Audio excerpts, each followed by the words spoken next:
meu nome é Ellen, eu sou especialista clínica da Medical Way e hoje eu estou aqui para mostrar para vocês o funcionamento do MEC 10. Tá? Então a gente vai explorar um pouco das funções do equipamento, como que a gente pode regular e a melhor forma de operar esse equipamento dentro do seu hospital ou da sua clínica.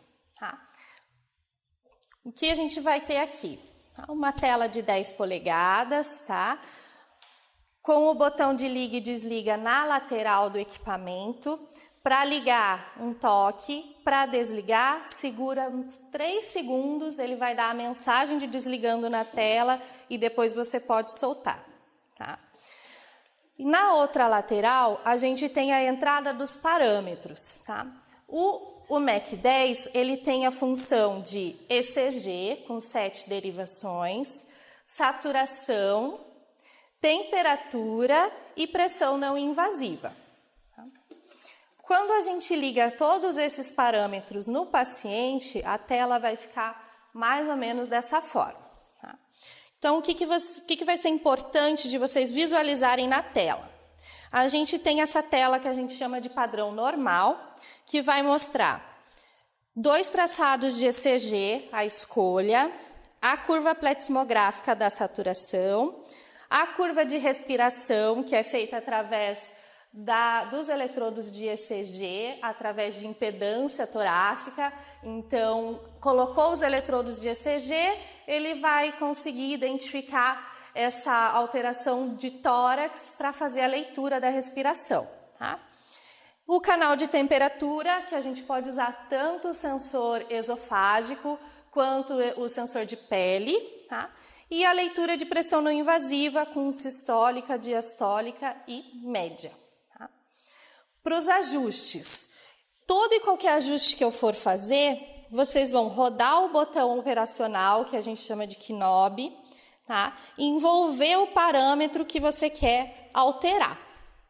Então, se eu vou fazer uma alteração no ECG, eu envolvo o ECG e clico no próprio botão operacional. Tá? Aqui você tem várias opções. Você consegue alterar qual é a derivação que você vê no canal 1, qual é a derivação que você vê no canal 2. Tá? Então, a gente pode escolher entre qualquer uma das 7 derivações. O ganho do ECG, varredura. E para quem está dentro do centro cirúrgico ou na repai com o aparelho, a gente pode vir no parâmetro outros, aqui, para ligar e desligar o volume de QRS, que é aquele bip de pulso. É esse barulhinho aqui, ó. Tá? Então, esse bip de pulso, né, quando está no TI a gente desliga, né, ou no consultório, você pode ligar e desligar. Quando eu estou com o menu ativo, o que você precisa fazer? Não precisa ir até o X, né? Porque senão você tem que ficar voltando, indo e voltando. Aperta sempre esse botão aqui do quadrado, que ele limpa a sua tela. Né? Para saturação, né? A gente clica para abrir. Aqui você tem a leitura de oximetria total. Você tem o índice de perfusão de pulso numérico, então acima de 1 é o ideal para o paciente, né? Tem um pulso forte, que é essa barra que a gente pode ver aqui. E através do sensor de oximetria, você também consegue ter a frequência de pulso. Tá? Então, se eu não quiser usar o ECG, né? Às vezes o paciente neonatal, você pode usar somente o sensor de oximetria. Tá? Clicando, a gente ainda tem alguns filtros que podem ser usados, principalmente questão o paciente neonatal, entra no filtro e deixa a sensibilidade no baixo. Por quê? Eu retiro alguns filtros de movimento, né, para pegar mais fácil a oximetria do paciente. Então, quando o paciente se movimenta muito, eu baixo o filtro, retiro os filtros para que ele consiga fazer uma melhor leitura. Tá? Ou mantém na média, que é o padrão. Para respiração, tá? Não temos muito ajuste a ser feito, né? É somente, basicamente, alarme, atraso de alarme, porque ela é feita através da captação de outro recurso. Para a pressão não invasiva, a gente pode programar o monitor para que ele faça de tempos em tempos a medida de forma automática. Então, eu tenho aqui o intervalo, tá? Aqui está no manual, então eu tenho que dizer para o monitor quando eu quero que ele faça a leitura, ou então eu programo de 5 em 5 minutos, no caso do centro cirúrgico, de hora em hora, no caso da UTI, ou de 2 em 2 horas, dependendo do quadro do paciente. Então, o monitor vai colocar uma barra aqui em cima para te mostrar quanto tempo falta para a próxima leitura, porém, ele não te limita a fazer quantas vezes você precisar durante esse intervalo. Se estiver faltando meia hora para fazer a próxima aferição e você quiser ou precisar fazer dentro desse intervalo, basta você clicar nesse botãozinho que tem o desenho de um braço do paciente, que você vai ter essa medida feita na hora, sem zerar o relógio. Daqui meia hora vai fazer novamente. Tá? E aqui embaixo eu tenho um programa de configuração de alarmes. Todos os alarmes ficam, né, dentro dessa configuração. Tá? Aqui você seleciona o parâmetro que você quer ajustar o alarme, então tem frequência cardíaca, tem frequência respiratória, tem saturação. Eu vou selecionar qual é o parâmetro que eu quero mudar. E aqui eu tenho o limite máximo, né, o alto, e o limite mínimo. Tá? Então, se um paciente for taquicárdico, 120 para ele não é um alarme ideal. Então, eu posso clicar e girar o botão para subir, por exemplo, para 130. Lembrando que os alarmes, eles são importantes, porque você tem que visualizar o que está acontecendo com o paciente. Então, toda vez que entrar um paciente, tente deixar os alarmes bem ajustados, né? Paciente DPOC, que tem baixa saturação, se você não arrumar o alarme, ele vai ficar alarmando o tempo inteiro.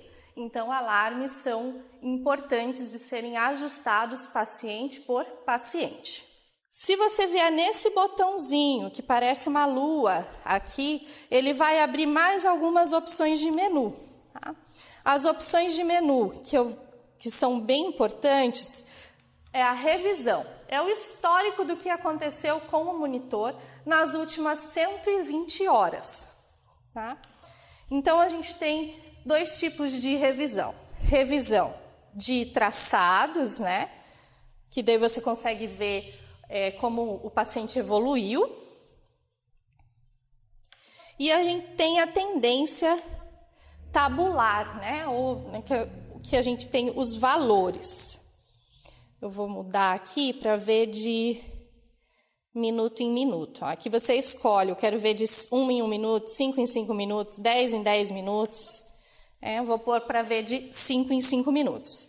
Então, nesse caso, eu consigo ver como o paciente estava de 5 em 5 minutos de forma numérica. Então, você consegue ver como foi o plantão anterior, como o paciente evoluiu durante o dia, tá?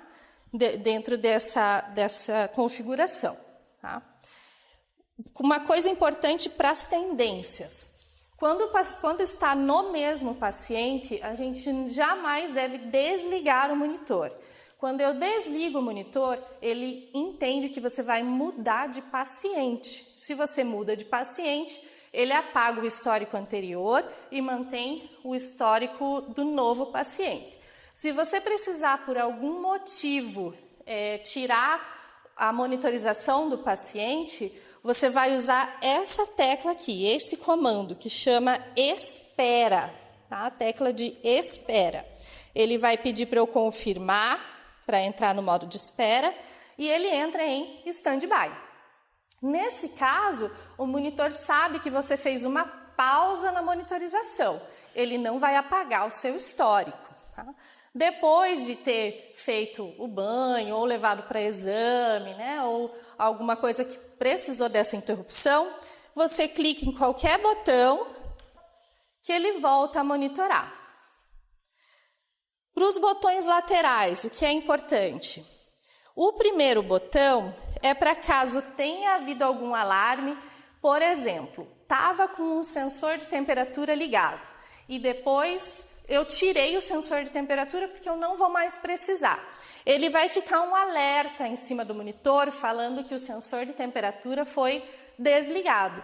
Esse botão serve para você confirmar para o monitor que foi você que retirou.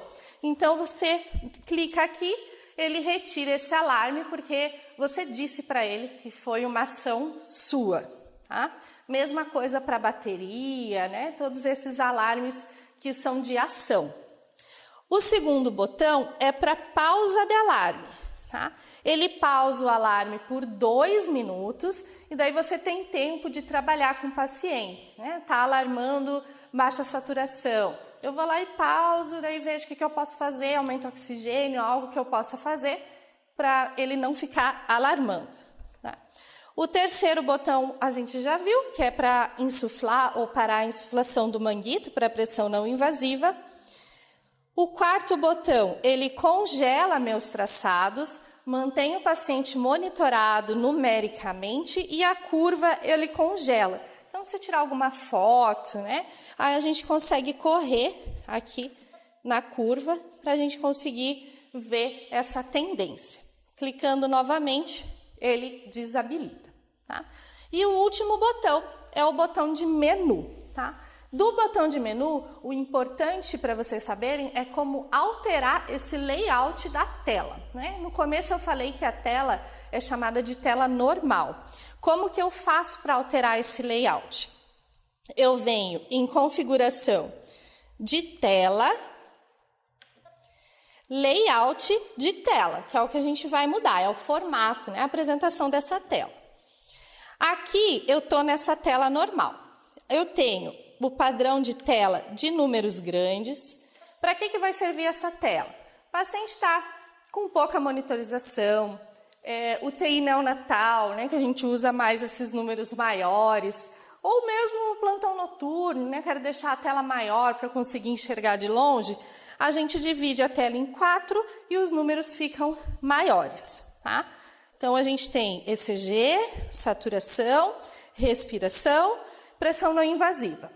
Aí você fala assim para mim, Ellen, mas eu não quero a respiração, eu quero a temperatura que para mim é mais importante. Tem como mudar? Tem como mudar. No mesmo lugar, menu, configuração de tela, layout de tela, e aqui para o lado a gente tem configuração de tela de números grandes. É só selecionar qual você quer tirar, quero tirar a respiração e colocar a temperatura. Assim. Bem fácil. Outra tela que é bem interessante de ser usada, né, quando vai paciente cardíaco, né, a gente precisa ver melhor os traçados, configuração de tela, layout, tela cheia com as 7 derivações de ECG. O que é essa tela? Eu tenho todas as derivações, uma embaixo da outra, com o paciente com o restante da monitorização somente numérico. Então, para esse tipo de paciente, é uma tela bem interessante de trabalhar, centro cirúrgico, né? E, se eu quiser voltar para a tela normal, botão quadrado, voltou para a tela normal. Tá? Ele é um aparelho de fácil manuseio, ele é extremamente leve, né? Pode ser usado para transporte, bivolt automático e tem autonomia de bateria para até 4 horas. Então, pessoal, foi isso. Esse é o treinamento do MEC 10.